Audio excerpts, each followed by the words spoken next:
Imagine you get this phone call from your son, and he's saying he got arrested for murder, Oh, wow. right? And then he says, no, I'm innocent. I wasn't even there. I was hundreds of miles away. Oh, so he has an alibi? Yeah, and get this. 6 people say he was in Florida that day. That's interesting. Richard Rosario's family has been living this nightmare for over 20 years. Wow, over 2 decades. He's been in prison that whole time. And he's still claiming he's innocent. Yeah, he's always said he's innocent. So we're going to unpack his story today. We'll look at all the details of this true crime case. And we're going to figure out why his alibi never seemed to matter. Exactly. It's so strange. You know, the thing that really gets me about this case is how strong his alibi witnesses seem. Yeah, what do you mean? Well, it's not like they're shady figures or anything, Right. Unreliable. Yeah. We're talking about a sheriff's deputy, Wow. a pastor, a federal corrections officer. Those are pretty credible people. Exactly. Those are the kind of folks whose jobs require a lot of credibility. You'd think their word would count for something. Yeah, you would think so. But it's just baffling how Rosario ended up convicted with all these people backing him up. Totally. So let's start with the basics of the case. Okay, sounds good. It all goes back to 1996 in the Bronx. Okay. A 17-year-old named George Kalatu was shot and killed. Tragic. Yeah, it is. And the police, they zeroed in on Rosario. And eventually he was convicted based on just 2 eyewitness accounts. Wait, just 2 eyewitnesses? Yep, that's it. No other evidence? Nope. Wow, that's a little shaky, right? And that's what makes his alibi so important. Yeah, makes sense. He said he wasn't even in New York that day. Okay. He was in Florida. And he even gave the police a list A list of what? of 13 names and phone numbers Wow. of people who could back him up. He was prepared. Right. From the very beginning, he's like, I didn't do this, and here's proof. It's amazing that wasn't investigated more thoroughly. Yeah, it really is. Especially back then. I mean, that seems like a pretty solid lead. And he even had a bus ticket. A bus ticket? Yeah, like a physical piece of evidence that he had recently traveled from Florida. Wow. So why wasn't that taken more seriously? It's mind-boggling, right? It really is. So years later, a journalist decides to look into the case. Well, good for them. Yeah, and he tracks down all those potential alibi witnesses in Florida. Okay. And what he finds is pretty amazing. What do you find? One of the most compelling witnesses is John Torres. Okay. He's a Palm Beach County Sheriff's deputy. Wow.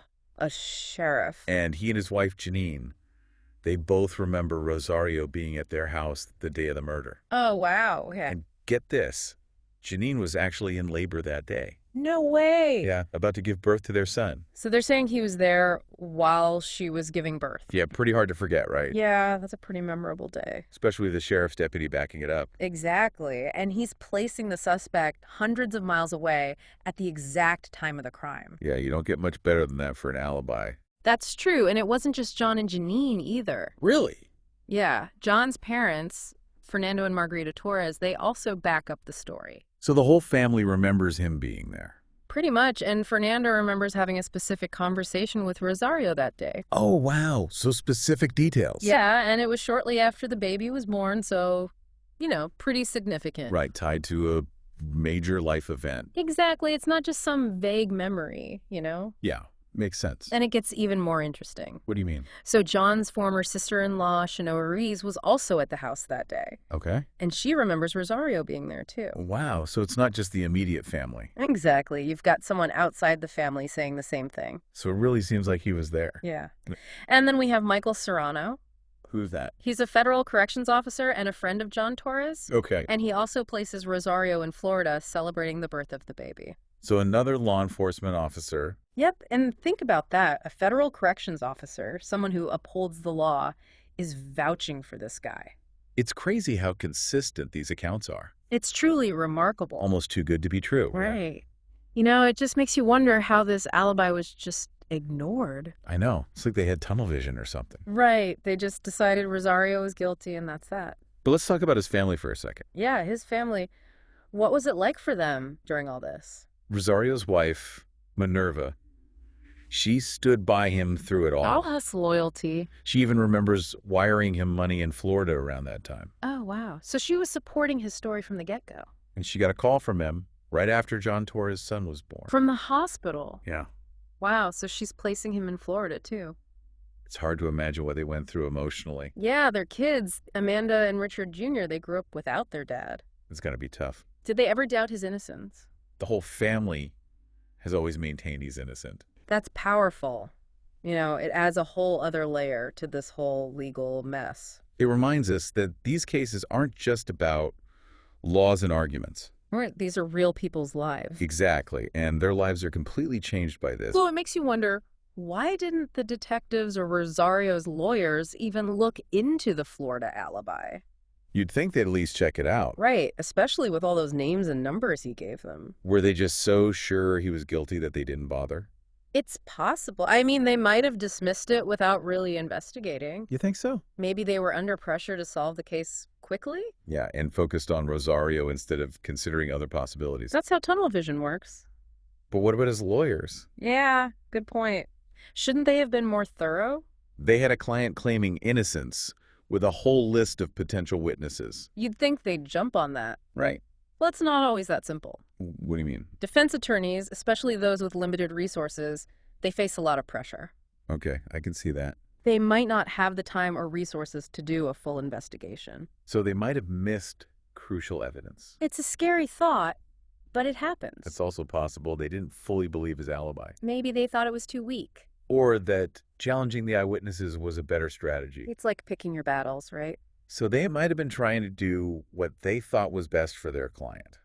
Even if it seems questionable now. But what if they had known about all those people in Florida? Yeah, what if those witnesses had actually testified? Would the outcome have been different? It's impossible to know for sure. It's just crazy to think about. Here's this guy who spent over 20 years in prison. For a crime he says he didn't commit. And you have all these people saying he was somewhere else entirely. It just doesn't add up. Rosario's case really shows how even in a system that's supposed to be about justice, Things can go wrong. and the consequences can be devastating. This deep dive has really made me think about how flawed eyewitness testimony can be. Yeah, and how complicated legal proceedings are. It's kind of scary to think that innocent people could be wrongly convicted. It definitely happens. And it makes you wonder what we can do to prevent it. That's the big question, isn't it? So it seems like they were trying to build a case against him instead of really looking at all the evidence. Yeah, that's a good point. Confirmation bias is a real thing, especially in these high-pressure situations. Like once they decided Rosario was their guy. Right. They maybe didn't give his alibi enough attention. So even with these 6 people placing him far away from the crime scene, It still wasn't enough. why not? How could the jury ignore that? Eyewitness testimony can be very powerful even when it's not accurate. Yeah, we've talked about that before. Stress, trauma, even little cues from the police can affect what people remember. And in this case, they had nothing but those 2 eyewitnesses. No physical evidence, no weapon, just those 2 people. And that brings up another point. The burden of proof. Right. In a criminal trial, the prosecution has to prove guilt beyond a reasonable doubt.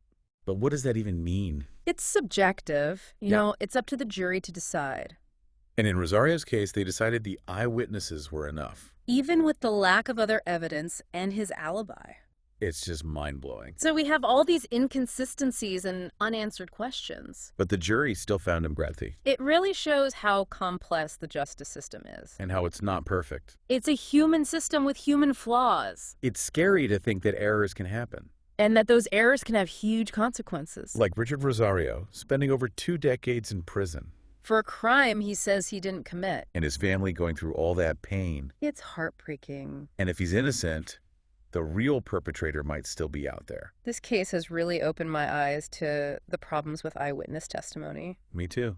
And the power dynamics in the courtroom. And how bias can influence everything. It makes you wonder what we can do to fix these problems. How can we prevent wrongful convictions from happening? How can we make sure everyone gets a fair trial? Those are questions we all need to think about. Richard Rosario's story is a reminder that the system isn't always just. And that we need to keep fighting for a better system. A system that's more accurate and fair. And holds everyone accountable. So that what happened to Richard Rosario doesn't happen to anyone else. Thanks for joining us for this deep dive. Be sure to subscribe to the podcast for more thought-provoking stories. And remember to always question what you hear and think for yourself. Until next time.